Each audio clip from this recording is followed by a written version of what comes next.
At sa gitna ng lahat ng kontrobersiyang ito, ang dami mong pinagdadaanan sa personal na buhay.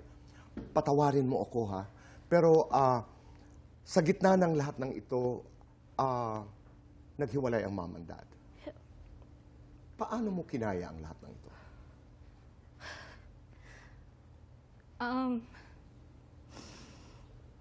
Honestly po, sobrang naging mahirap po siya for me kasi kailangan po mag-gitna ako sa parents ko.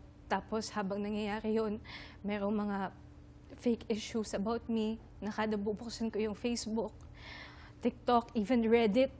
May mga kwento po about me na hindi totoo. And yung parents ko po nun, they were going through a tough time. So ayoko din silang guluhin, istorbohin sa mga nangyayaring issues sa career ko.